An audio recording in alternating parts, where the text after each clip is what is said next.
Congress party నుంచి నేను division president Saheb నగర్కి నాపై ఏదైతే ఆరోపణలు వస్తున్నాయో అది అవాస్తవం. ఎవరైతే ఈ కొత్త విద్యారెడ్డి అనే ఆరోపణ చేస్తుందో ఈ నాకు స్పాలు ఉన్నాయని, నేను వ్యభిచారం చేపిస్తానని, అవన్నీ అవాస్తవం. జక్కిడి శివచరణ్ రెడ్డి యూత్ కాంగ్రెస్ ప్రెసిడెంట్, జక్కిడి ప్రభాకర్ రెడ్డి, మీరు ఆమెని కావాలని మీ ఇంట్లో ప్రెస్ మీట్లు పెట్టిస్తున్నారు. నేను పార్టీకి లాయల్టీగా పనిచేసే మనిషి మీద మీరు కావాలని నువ్వు జక్కిడి శివచరణ్ రెడ్డి మీ ఇంట్లో నువ్వు ఎట్లా ప్రెస్ మీట్ పెట్టిస్తావు? అంటే నువ్వు పార్టీ కోసం పనిచేస్తున్నావా? ఎవరి కోసం నువ్వు పనిచేస్తున్నావు? పార్టీలో పనిచేసే వ్యక్తులని నువ్వు అనగదొక్కాలనుకుంటే ఒక గిరిజన బిడ్డగా నాకు పదవి వస్తే మీరు ఓచుకోలేకపోతావు. నాపై ఎందుకు మీకు అంత అక్కస్సు? నేను ఒకటే అంటున్నా, మీకు జక్కిడి శివచరణ్ రెడ్డి కానీ జక్కిడి ప్రభాకర్ రెడ్డికి కానీ మీలాగా నాకు వైన్ షాపులు లేవు, నాకు బార్ షాపులు లేవు, నేను ఏ క్లబ్బులు లేవు, పబ్బులు లేవు. మీరు మీ అయ్య చెప్పిండు మొన్న 7 కోట్లు పెట్టి నేను పార్టీ పదవి తెచ్చుకున్నా అని. నా దగ్గర 7 లక్షలు 7,000 7 రూపాయలు కూడా లేని పరిస్థితి. ఈ రోజు నేను బయట పార్టీ కోసం బయట నా పని చేసుకుంటూ ఏదో రియల్ ఎస్టేట్ అదో ఇదో చేసుకుంటూ నేను పార్టీ కోసం ఖర్చు పెట్టుకున్నా. గత 16 సంవత్సరాల నుంచి పార్టీ కోసం పనిచేస్తున్నా. నేను సుధీర్ రెడ్డి ఈ రోజు ఉన్నటువంటి బీఆర్ఎస్ ఎమ్మెల్యే గారు ఆ రోజు కాంగ్రెస్ పార్టీలో ఉన్నప్పుడు నేను ఆయన కోసం పనిచేసిన, నేను రేవంత్ రెడ్డి గారి కోసం పనిచేసిన, నేను మల్రెడ్డి రామరెడ్డి దగ్గర పనిచేసిన. ఇగో రేవంత్ రెడ్డి గారి దగ్గర పనిచేసినట్టు ఇగో ఈ ఫోటోలు మీరు రేవంత్ రెడ్డి గారు దీంట్లో ఉన్నారు, చూడండి. మీరు కావాలంటే మీడియా మిత్రులారా ఒక్కసారి ఇగో నేను రేవంత్ రెడ్డి గారి కోసం పనిచేసిన, ఇగో మీరు కావాలంటే చూడండి.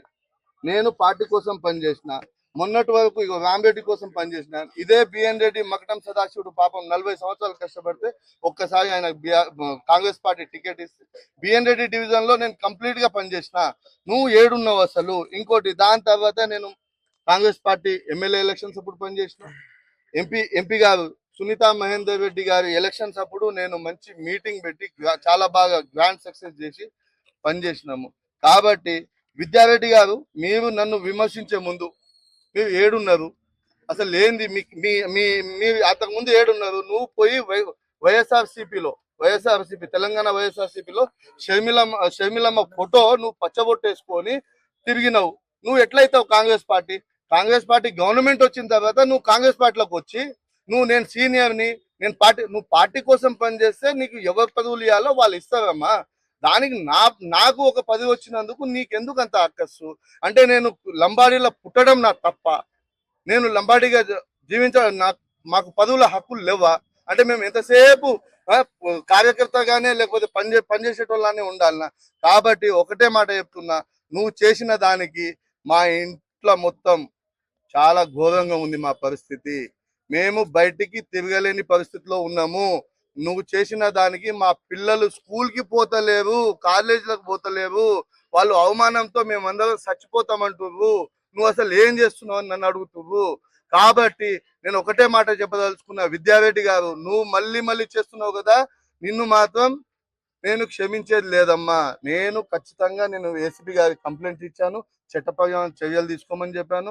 ఇంకోటి, విద్యారెడ్డి గారు, మీరు బాగా గుర్తుపెట్టుకోండి, అవతలోని చెప్పేటప్పుడు మనకు ఇంకా 4 ఏళ్ళు మనకు చూపిస్తున్నాయి. నీ వీపు కూడా నువ్వు చూసుకొని మాట్లాడు తల్లి. నేనేమంటున్నా అంటే నువ్వు మాట్లాడినంత హీనంగా నేను మాట్లాడలేను. నేను సంస్కారం ఉంది నాకు. జక్కిడి శివచరణ్ రెడ్డి, జక్కిడి ప్రభాకర్ రెడ్డి గారు, మీరు కబ్జాలు చేసిరు, చెరువులు కబ్జాలు చేసి మీరు డబ్బులు ఉన్న అహంకారంతో మీరు ఒక గిరిజన బిడ్డకి అనగదొక్కాలని చూస్తున్నారు. మొన్న జరిగిన ఇష్యూ బీసీలకు, ఎస్సీలకు, ఎస్టీలకు మీ ముందు మేము తిరగొద్దు, మేము తెల్ల చొక్క వేసుకొని తిరగకూడదనే ఆలోచన మీది. ఎంతసేపు మీరే చేయాలని. మీరు అట్లనే కానివ్వండి. ఇక మా పని మేము కాంగ్రెస్ పార్టీ కోసమే పనిచేస్తాము. గత 16 సంవత్సరాల నుంచి పనిచేస్తే ఒక్క పోస్ట్ వచ్చిందనా?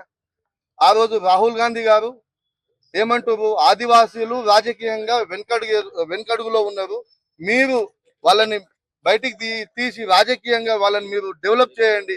అదే పని మీద ఈనాటి సీఎం రేవంత్ రెడ్డి గారు కంకణం కట్టుకొని అందరినీ, ఆదివాసులని, కోళ్లని, గొయ్యలని, బీసీలని అందరినీ ఏకతాటిపై తీసుకొచ్చి కాంగ్రెస్ పార్టీలో మంచి పదవులు ఇస్తున్నారు. అట్లాంటిది మీ మహేష్ గౌడ్ గారు నాకు గుర్తించి ఒక పదవి ఇచ్చిండు, చల్లా నరసింహారెడ్డి గారు పదవి ఇచ్చిండ్రు. దానికి నీకెందుకు అంత అక్కసు? దాంట్లో వైశ్యాస్కి 3-4 ఇచ్చిండు, బీసీలకు 3-4 ఇచ్చిండు, బ్రాహ్మణ్స్ కి ఇచ్చిండు, మన ఎస్సీలకు ఇచ్చిండు. మీ వర్గానికి మాత్రం 5-6 ఇచ్చిండమ్మా. ఇంకా నీ కడుపు నిండలేదా తల్లి?